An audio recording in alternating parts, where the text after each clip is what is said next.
এই রাজনীতির উত্তপ্ত ময়দানে আবার নতুন করে যুক্ত হয়েছে জাতীয় পার্টিকে নিয়ে বিতর্ক। আমরা জানি যে জাতীয় পার্টির এই মুহূর্তে সর্বেসর্বা অধিকর্তা হলেন জনাব জি এম কাদের, নিপাক ভদ্রলোক, সৎ মানুষ, এবং জাতীয় পার্টির যে আঞ্চলিক রাজনীতি রয়েছে অর্থাৎ উত্তরবঙ্গে, সেখানে তিনি এরশাদের মতোই জনপ্রিয়। তো কাজেই এই ভদ্র লোক সরকারের সঙ্গে অনেক আগের থেকে তাল মিলাতে পারছিলেন না। তিনি যখন সরকারের মন্ত্রী ছিলেন, তিনি সেখান থেকে স্বেচ্ছায় পদত্যাগ করার জন্য তিনি অনেক চেষ্টা করেছেন এবং শেষ পর্যন্ত তিনি মন্ত্রী পরিষদ থেকে চলে এসেছেন। এবং তিনি এই সরকারের অধীনে বিগত দিনে এই পাতানো নির্বাচনে অংশগ্রহণ করতে চাননি, কিন্তু বলতে গেলে তাকে বাধ্য করে জোর করে তাকে সংসদে নেওয়া হয়েছে। কিন্তু তিনি যদি সুযোগ পেতেন তাহলে তিনি ওই সময়টাতে বিএনপির যে নেতৃত্বাধীন ফ্রন্টে যোগ দিতেন। তো যেহেতু তখন তার ক্ষমতা ছিল না, এরশাদের হাতে ক্ষমতা ছিল, রওশন এরশাদের হাতে ক্ষমতা ছিল, ফলে তিনি অনেকটা চুপচাপ হয়ে গিয়েছিলেন। কিন্তু এখন তিনি জাতীয় পার্টির অবিসংবাদিত নেতা, এবং জাতীয় পার্টি বলতে বাংলাদেশে যে অঞ্চলগুলোতে এটার শক্তিমত্তা বোঝায় সেখানে জি এম কাদের কোনো বিকল্প নাই। এমনকি তিনি যদি জাতীয় পার্টির নাম বাদ দিয়ে জি এম কাদের পার্টি করেন তাহলেও তার জনপ্রিয়তা কমবে না এবং তার ভোট কমবে না। তো এই জি এম কাদেরকে দমন করার জন্য ইদানিংকালে সরকারের পক্ষ থেকে যে তৎপরতা চালানো হচ্ছে, তাকে নির্বিষ করার জন্য, তাকে ভয় দেখানোর জন্য যে ধরনের কথাবার্তা আমরা শুনতে পাচ্ছি, তাতে মনে হচ্ছে যে সরকারের মধ্যে এক ধরনের আতঙ্ক কাজ করছে জাতীয় পার্টিকে নিয়ে। দ্বিতীয়ত, এখন একেবারে মুমূর্ষ যিনি প্রায় 1 বছর যাবৎ ব্যাংককে চিকিৎসা নিয়েছেন, রওশন এরশাদ, তাকে বলতে গেলে স্ট্রেসে করে বাংলাদেশে এনে জাতীয় পার্টিকে বিভক্ত করার যে মাস্টার প্ল্যান করছে সরকার, এটি 2018 সনে কিংবা 2014 সনে যেভাবে কার্যকর হয়েছিল, এটি এবার একেবারে অসম্ভব হবে। আর অন্যদিকে বিদিশা নামক একজন মহিলা আছেন, যিনি এরশাদের স্ত্রী হিসেবে পরিচয় দেন, তালাকপ্রাপ্ত স্ত্রী, তাকে দিয়ে এবং তার যে অটিস্টিক পুত্র তাকে দিয়েও জাতীয় পার্টি বিভক্ত করার চেষ্টা করা হচ্ছে। এবং এরশাদের 2 বিবি, একজন বৈধ বিবি আর একজন হলো তালাকপ্রাপ্ত বিবি, এই 2 বিবিকে একত্র করে আবার বিভিন্ন মেকানিজম করার চেষ্টা করা হচ্ছে। এবং এইগুলো বিভিন্ন অনুর্বর মস্তিষ্কের যে কর্মকাণ্ড, সেটা স্পষ্টত বোঝা যাচ্ছে। তো এই জিনিসগুলোর ফাঁকে ফাঁকে যে কথাটি ছড়িয়ে পড়েছে সেটি হলো জি এম কাদেরের সঙ্গে বিএনপির একটি যোগাযোগ হচ্ছে, এটা জি এম কাদের নিজে বলেছেন। এবং এই যোগাযোগ অনাগত দিনে রাজনৈতিক ঐক্য হওয়ার সম্ভাবনা খুবই বেশি। এবং সরকার বলতে গেলে গুতিয়ে গুতিয়ে, খুঁচিয়ে খুঁচিয়ে জি এম কাদেরকে বাধ্য করছেন তিনি যেন সরকারি পক্ষ ত্যাগ করে তিনি যেন বিএনপির সাথে যোগ দেন। এবং তাই যদি হয়, অর্থাৎ তিনি যদি এই মুহূর্তে বিএনপির সঙ্গে আসেন, এবং বিএনপির আসলে উত্তরবঙ্গে কিন্তু অতটা জনপ্রিয়তা নেই, অর্থাৎ গাইবান্ধা ধরেন, তারপরে রংপুর ধরেন, দিনাজপুর ধরেন, এই সমস্ত এলাকায় বিএনপির অত জনপ্রিয়তা নেই। তো সেখানে যদি জাতীয় পার্টির সঙ্গে তাদের সমঝোতা হয়, জাতীয় পার্টি একেবারে নির্বিঘ্নে চোখ বুজে উত্তরবঙ্গ থেকে 35 থেকে 40টি সিট একেবারে সেখান থেকে তিনি যে কোনো প্রতিযোগিতায় জি এম কাদের জয়লাভ করে আসতে পারে। আর অন্যদিকে রওশন এরশাদের নেতৃত্বাধীন যে লোকজন যারা আছে, তারা মূলত কোনো এলাকাতেই নির্বাচিত হয়ে স্বতন্ত্র হোক কিংবা প্রতিযোগিতামূলক নির্বাচন হোক, সেখানে পাশ করে আসতে পারবেন বলে আমার কাছে ব্যক্তিগতভাবে মনে হচ্ছে না। ফলে অনাগত দিনে যে রাজনৈতিক মেরুকরণ হচ্ছে বলে যে গুজব ছড়িয়ে পড়েছে, সেই গুজব যদি বাস্তব রূপ লাভ করে, তাহলে ক্ষমতাসীন যারা রয়েছেন আওয়ামী লীগ, তাদের যে বহুমুখী সমস্যা রয়েছে অনাগত দিনে ক্ষমতা আসার, ক্ষমতা লাভ করার, সেই সমস্যাগুলো আরো বহু গুণ বেড়ে যাবে। এবং জনগণ যদি একবার রাস্তায় নেমে আসে ভয় কাটিয়ে, তাহলে সেই জনগণকে শত গুলি করেও, একেবারে তাদের উপর ট্যাঙ্ক চালিয়ে দিয়েও সেই জনগণকে কিন্তু আর ঘরে ফেরানো যাবে না। তো কাজেই এই যে বিএনপির সঙ্গে জাতীয় পার্টির ঐক্য, এটি অনাগত দিনে কি রূপ লাভ করে এবং জামাত এখানে কোন ভূমিকা আসে সেটার উপর কিন্তু অনাগত দিনের রাজনীতি অনেক নির্ভর করছে। তো সুতরাং দেখা যাক যে এই যে সেপ্টেম্বর মাস চলছে, তো সেপ্টেম্বর মাস এরকম চলতে থাকবে, অক্টোবর মাসে আরো উত্তপ্ত হবে, নভেম্বর ডিসেম্বর জানুয়ারিতে মোটামুটি বাংলাদেশের যে রাজনীতি এটি একটা শেইভে চলে আসবে, অর্থাৎ জানুয়ারি মাসেই কিন্তু আমরা একটা ফল পেয়ে যাব। এবং আমাদের দেশে যত রাজনৈতিক পট পরিবর্তন বলেন, এরপর রাজনৈতিক রসায়ন বলেন, এটি কিন্তু নভেম্বর ডিসেম্বর মাসে হয়েছে এবং জানুয়ারি ফেব্রুয়ারি মাসে আমরা একটি নতুন দিগন্তের সন্ধান পেয়েছি, কখনো দুঃসংবাদ কখনো সুসংবাদ। তো কাজেই 2023 সনের জানুয়ারি মাস আমাদের জন্য কি সুসংবাদ নিয়ে আসে না দুঃসংবাদ নিয়ে আসে, এটাই এখন। যখন একটি আন্দোলন হয় এবং সে আন্দোলন সফল হয়, তো আন্দোলনকে চাঙ্গা করার জন্য রাজনৈতিক স্লোগান অত্যন্ত গুরুত্বপূর্ণ একটি বিষয়। আমাদের দেশে যে কয়বার রাজনৈতিক পট পরিবর্তন হয়েছে, প্রতিটি রাজনৈতিক মতবাদ প্রতিষ্ঠিত হয়েছে, শাসন ক্ষমতা এবং রাষ্ট্র ক্ষমতায় এক দলের পতন হয়ে অন্য দল যখন প্রতিস্থাপিত হয়েছে, সেটাকে কেন্দ্র করে কতগুলো ন্যারেটিভ হয়েছে। প্রথমত স্লোগান,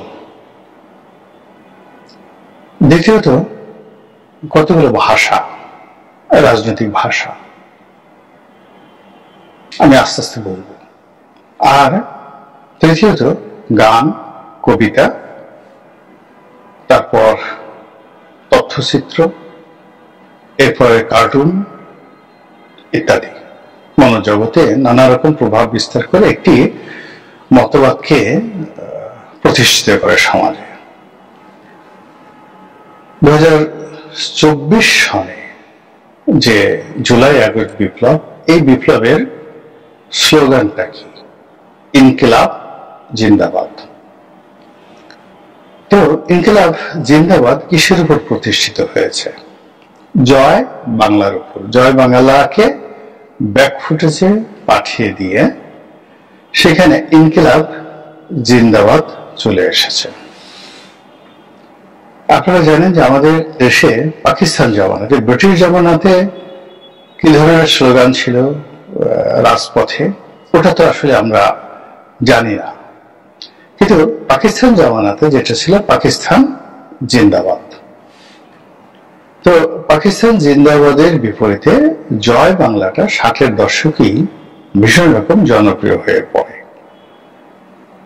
আর জয় বাংলার সঙ্গে জয় বঙ্গবন্ধু এই শব্দটি মূলত 70 সন থেকে এটি জনপ্রিয় হয়, আর এটি একেবারে রীতিমতো মানে রণসঙ্গীতে পরিণত হয় 71-এর মুক্তিযুদ্ধের সময়। জয় বাংলা, জয় বঙ্গবন্ধু, বীর বাঙালি অস্ত্র ধরো, এই যে স্লোগানগুলো, তো এই স্লোগানগুলো লুঙ্গি পরা সাধারণ মানুষ, খালি গায়ে গামছা পরা সাধারণ মানুষ, অস্ত্র হাতে, রাইফেল হাতে, এমনকি বাঁশ লাঠি হাতে নিয়ে যে সকল মুক্তিযোদ্ধা, আবাল বৃদ্ধ বনিতা, তারা যেভাবে লেফট রাইট করতে গিয়ে এই স্লোগানগুলো দিতেন, একই সঙ্গে সেনাবাহিনীর সেনাপ্রধান থেকে শুরু করে উর্দিধারী, আমাদের সেক্টর কমান্ডার, সেক্টর কর্নেল থেকে শুরু করে সবাই, তারা যে শপথ নিতেন, যুদ্ধের ময়দানে যেতেন, গুলি করতেন, বেঁচে থাকতেন, এবং যখন তাদের প্রাণবায়ু বের হয়ে যেত তখনও দেশ প্রেমে উদ্বুদ্ধ হয়ে তারা জয় বাংলা, জয় বঙ্গবন্ধু বলতেন। এর ফলে কি হলো, একটা লিগেসি তৈরি হয়ে গেল, জয় বাংলা, জয় বঙ্গবন্ধু। এই জয় বাংলা, জয় বঙ্গবন্ধুকে আবার অমরত্ব দেওয়ার জন্য গান হলো, কবিতা হলো, সিনেমা হলো। সেই ধরুন সেই অরুণোদয়ের যে অগ্নিসাক্ষী, কিংবা ওরা 11 জন, কিংবা জহির রায়হানের লেট দেয়ার বি লাইট, বা দ্য জেনোসাইড, স্টপ জেনোসাইড। তো এরকম বিখ্যাত যে সিনেমাগুলো হয়েছে, তারপর আরো অনেক আবার তোরা মানুষ হ, খান আতাউর রহমানের, যদিও এখানে মুক্তিযোদ্ধাদেরকে আসলে ছোট করা হয়েছে, তারপরে এটা মুক্তিযুদ্ধের একটি গুরুত্বপূর্ণ সিনেমা। এরপরে যে দলিলগুলো, দস্তাবেজগুলো তৈরি হয়েছে, এগুলোতে এই দুটো স্লোগানকে জয় বাংলা জয় বঙ্গবন্ধু। তো জয় বাংলার আবার একটা অংশ আছে, সেটা হলো মানচিত্র, বাংলাদেশের একটা মানচিত্র আর একটা পতাকা, জয় বাংলার মানচিত্র এবং পতাকা। আর জয় বঙ্গবন্ধু, সেই বঙ্গবন্ধু হলো একজন ব্যক্তি। তো তাকে মহিমান্বিত করার জন্য তার পোশাক, তার মুজিব কোর্টে কয়টি বোতাম, তার হেয়ার স্টাইল এবং তাকে জাতির পিতা হিসেবে স্বীকৃতি দেওয়া এবং বঙ্গবন্ধু নামটি ব্যাপকভাবে প্রচার করে মূলত এই দুটো স্লোগানকে ইতিহাসের অবিচ্ছেদ্য অংশ করার জন্য তৎকালীন জমানায় যারা আওয়ামী লীগের জ্ঞানী গুণী বুদ্ধিমান ছিলেন, ব্যক্তি ছিলেন দেশ এবং বিদেশে, সকলে মিলে ইতিহাসের ওই সময়ের ইতিহাসের পরতে সেটিকে প্রতিষ্ঠা করে গেছেন। আর সেটি নিয়ে বাড়াবাড়ি হয়েছে, যে কয়বারই আওয়ামী লীগ পরবর্তীতে ক্ষমতায় এসেছে, 96, তারপরে 2008 থেকে একেবারে 2025 পর্যন্ত, এইগুলোকে একেবারে ভাজা করে জয় বাংলা জয় বঙ্গবন্ধু, এটাকে ভাজা করে যা করার সর্বোচ্চ জিনিস করে এখন তো তিনি দিল্লিতে চলে গেছেন। এটার ফল এখন কি হচ্ছে? ফল হচ্ছে যে এটার বিরুদ্ধে যাই বলা হচ্ছে না কেন, ওই শব্দগুলো মাটি থেকে বের হয়ে আসছে। নতুন যে কোনো কিছু করা হচ্ছে না কেন, সঙ্গে সঙ্গে জয় বাংলা জয় বঙ্গবন্ধু, স্বাধীনতার গান, মুক্তির সংগ্রাম, মুক্তির লড়াই, মুক্তিযুদ্ধের ইতিহাস, মুক্তিযোদ্ধা, মানে পাগল বানায় ফেলছে মুক্তিযুদ্ধ বিরোধী শক্তিকে। এখন এই যে ন্যারেটিভটা, এটা 75 15 আগস্টের পরে আবার সেই ন্যারেটিভটা থমকে গিয়েছিল এবং সেখানে আসলো যাকে বলা হয় বাংলাদেশ জিন্দাবাদ। তো বাংলাদেশ জিন্দাবাদ, এটার সঙ্গে আবার নারায়ে তাকবীর, আল্লাহু আকবার, এই যে স্লোগানটা, এটা 71 ছিল জয় বাংলার বিরুদ্ধে। তাহলে কি হলো?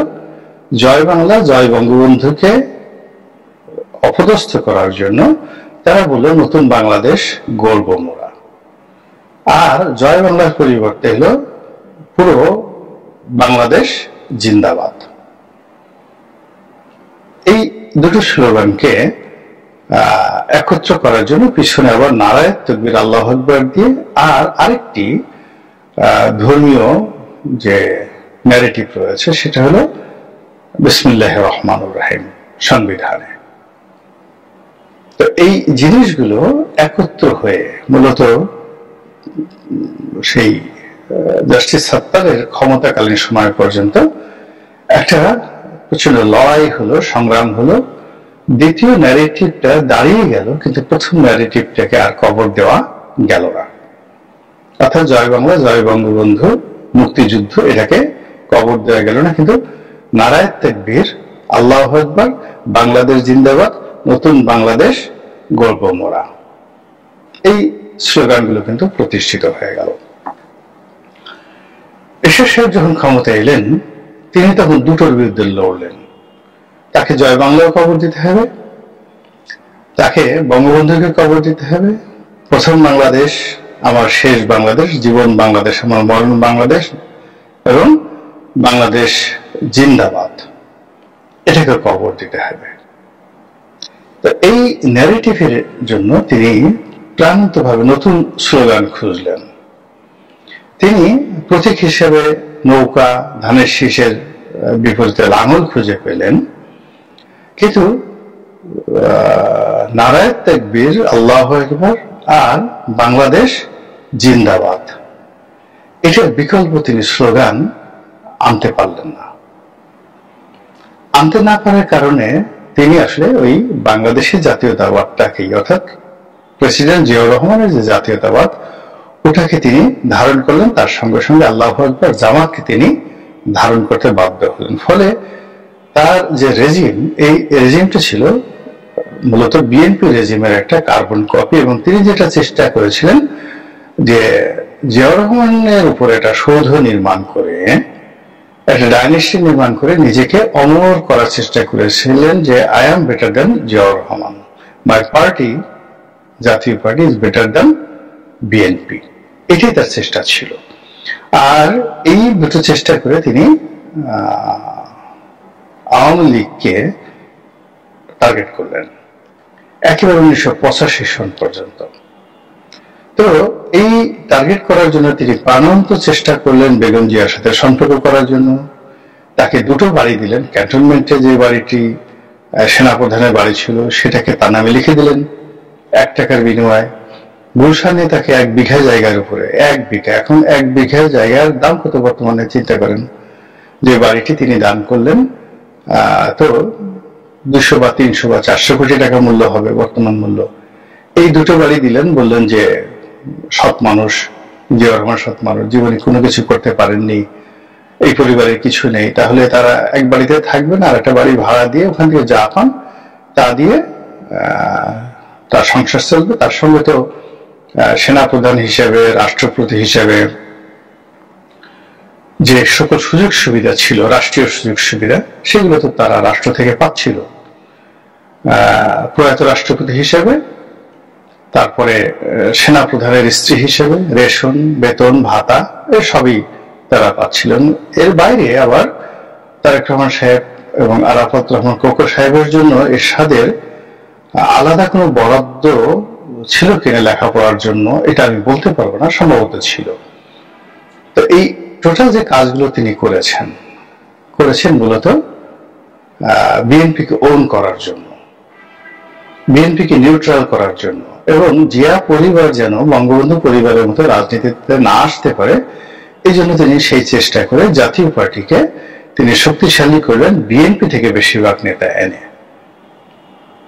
যারা একসময় আওয়ামী লীগে ছিল এসে বিএনপিতে যোগদান করেছিল, আবার যারা সে বিএনপিতে ছিল তাদের মূল মেধাগুলোকে তিনি নিয়ে নিলেন, এবং সেকেন্ড ফেজে তিনি আওয়ামী লীগ থেকে লোক নেওয়ার চেষ্টা করলেন। কিন্তু তিনি যে কাজটি করলেন সেটা হলো জামাতকে তিনি অক্সিলারি ফোর্স হিসেবে ব্যবহার করলেন, কিন্তু জামাতকে তিনি সেই তার মন্ত্রী পরিষদ থেকে শুরু করে অন্য জায়গাতে রাখলেন না। তো 85 সন পর্যন্ত তিনি এই চেষ্টা করে তিনি দেখলেন যে না, এটা তিনি সফল হতে পারলেন না, বিএনপির সঙ্গে তার ফাইট করতে হলো, এবং বিএনপি তার প্রধান প্রতিদ্বন্দ্বী হয়ে গেল। তো প্রধান প্রতিদ্বন্দ্বী যখন হলো তখন তিনি মাইনাস জিয়া পরিবার, মাইনাস বিএনপির যে থিওরি নিলেন, সেখানে তিনি জামাত এবং আওয়ামী লীগকে কাছে ডেকে নিলেন। ফলে কি হলো, এই নতুন বাংলাদেশ গর্বমোরা, তারপরে বাংলাদেশ জিন্দাবাদ, এই দুটো জিনিস পিছনে পড়ে গেল। জয় বাংলা, জয় বঙ্গবন্ধু সামনে চলে আসলো, আর নারায়ে তাকবীর সামনে চলে আসলো। ফলে নারায়ে তাকবীর, জয় বাংলা, জয় বঙ্গবন্ধু একত্র হয়ে সেই একেবারে বলতে গেলে ওনার পতন পর্যন্ত, 90 সন পর্যন্ত একত্রে বাংলাদেশে এই যে জয় বাংলাকে আবার উজ্জীবিত করে ফেলল। এবং তখন 86 থেকে 90 পর্যন্ত আমার কাছে মনে হলো যে ওই সময়টিতে বঙ্গবন্ধুকে নিয়ে, মুক্তিযুদ্ধকে নিয়ে, জয় বাংলাকে নিয়ে সবচাইতে ব্রিলিয়ান্ট কাজগুলো ওই সময়টাতে হয়েছে। 90-এর পরে আর হয়নি। আব্দুল গাফফার চৌধুরী, এমআর আখতার মুকুল, এবিএম মুসা, তারপর আনিসুজ্জামান থেকে শুরু করে মুক্তিযুদ্ধের সময়টিতে মেধা এবং মননশীলতায় যারা শ্রেষ্ঠতর সাহিত্যিক, কবি, সাংবাদিক ছিলেন। তারা জীবনের অভিজ্ঞতা, সম্মান এবং মর্যাদার একেবারে চূড়ান্ত পর্যায়ে ছিলেন ৮৬ থেকে ৯০ সন পর্যন্ত। এবং এই মানুষগুলো যার যার অবস্থান থেকে মুক্তিযুদ্ধকে, তারপরে বঙ্গবন্ধুকে, তারপর আওয়ামী লীগকে ওন করে যে ন্যারেটিভ গুলো তৈরি করে গেছেন আমাদের পাক ভারত উপমহাদেশের ইতিহাসে, কোন একটি রাজনৈতিক দল সেই রাজনৈতিক দলের একটা ইতিহাস এবং সেই রাজনৈতিক দলের নেতাকে নিয়ে ওভাবে কাজ আমি দেখিনি। আপনারা ভারতে যদি যারা রাজনীতি করেন বা দেখেন, আপনি দেখেন কংগ্রেসকে নিয়ে যে কাজগুলো হয়েছে, তো সেই কংগ্রেসকে নিয়ে যে কাজগুলো হয়েছে তার চেয়ে বেশি কাজ আওয়ামী লীগকে নিয়ে হয়েছে মেধা এবং মানসিকতার জগতে। বিএনপি এবং জামাত ওই জায়গাটা এখনো টাচ করতে পারেনি, ঢুকতেই পারেনি।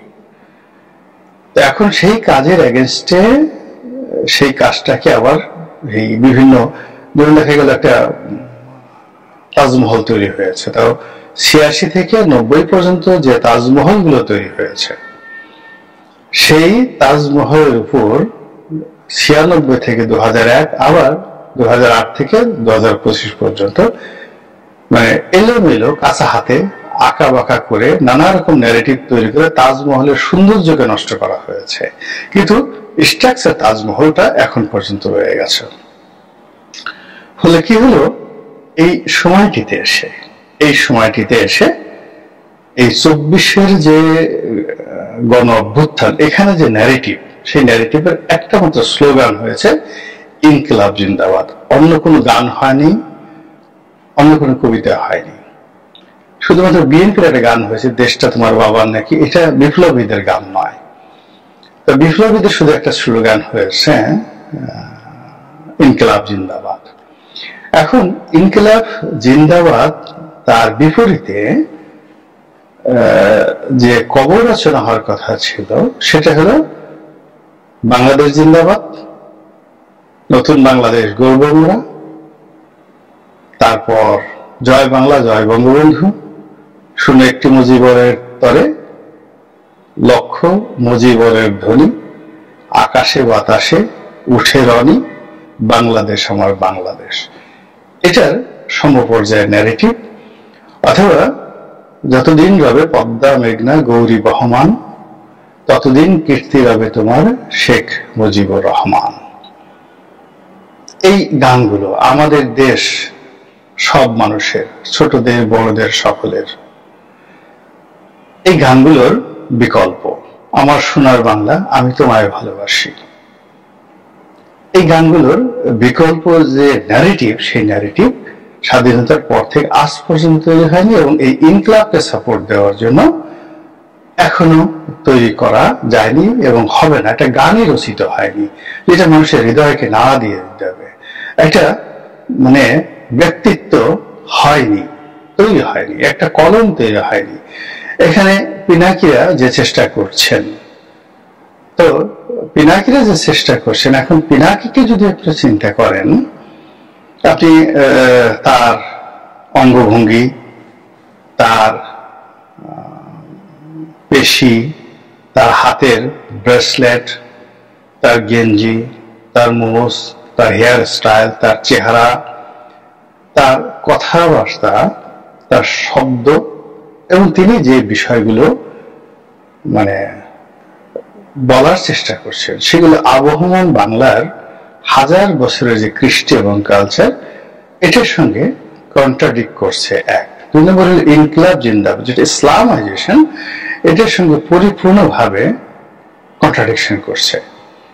তার সাথে তিনি যদি সাথে সাথে লা ইলাহা ইল্লাল্লাহ মুহাম্মাদুর রাসূলুল্লাহ সাল্লাল্লাহু আলাইহি ওয়াসাল্লাম এই কথা বলে লম্বা দাড়ি রাখতেন, মাথায় সুন্দর করে টুপি পরতেন এবং বলতেন যে আমি ইনকিলাব জিন্দাবাদের জন্য আমার জীবনকে কোরবান করলাম।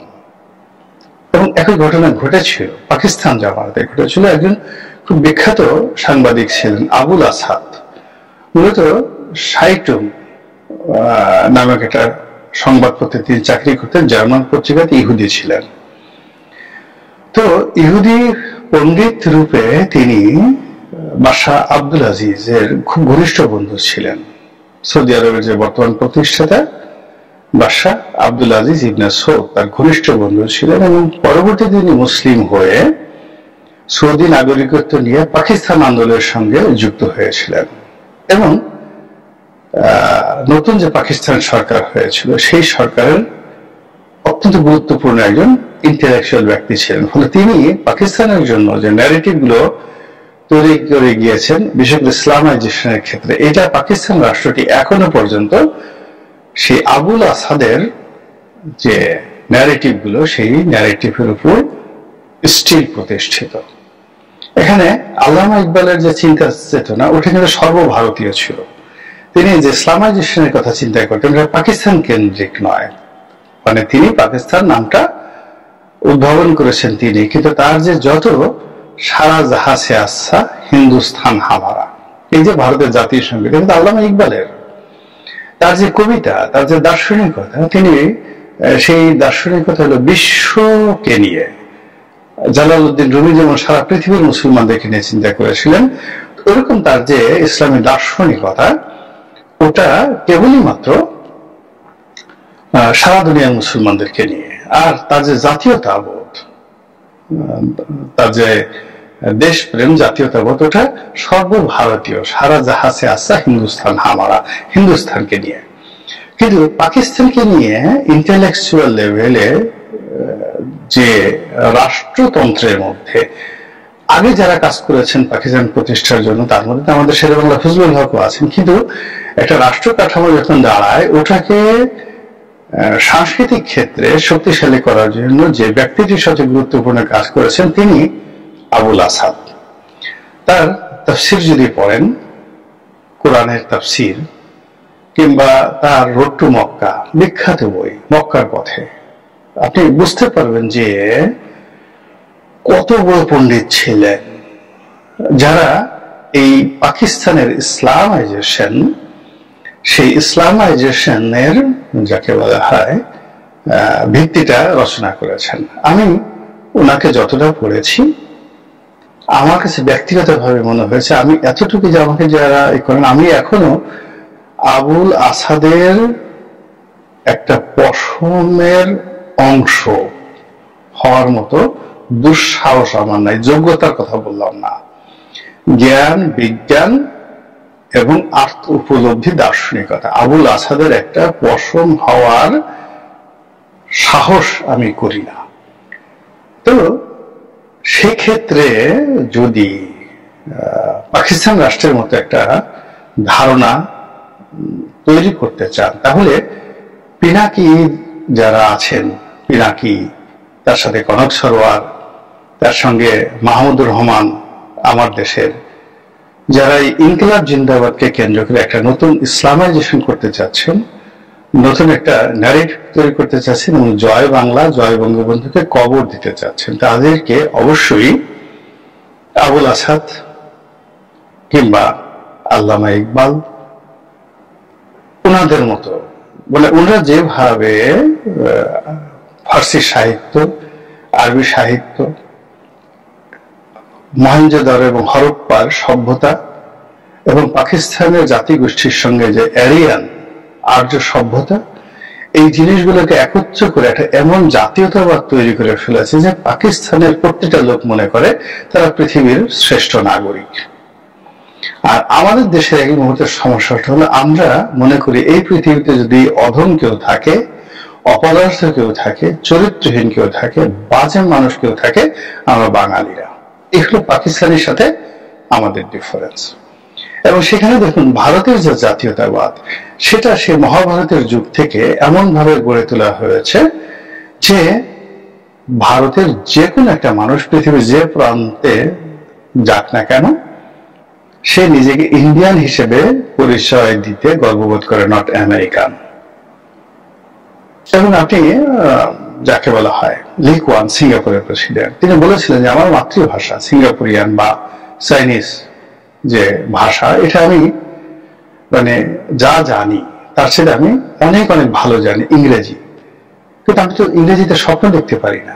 আমি নিজেকে মনে করতে পারি না আমি ইংলিশ ম্যান, আমি নিজেকে একজন সিঙ্গাপুরিয়ান মনে করি। কিন্তু বাঙালির অবস্থা দেখেন, বিদেশে যদি কোনো বাঙালি খুব ভালো করেন, একটু ভালো করেন, সে প্রথম যে কাজটা করে বাঙালি কমিউনিটি ছেড়ে দেয়, এবং সে দ্বিতীয়ত নিজেদেরকে ইন্ডিয়ান পরিচয় দেওয়ার চেষ্টা করে।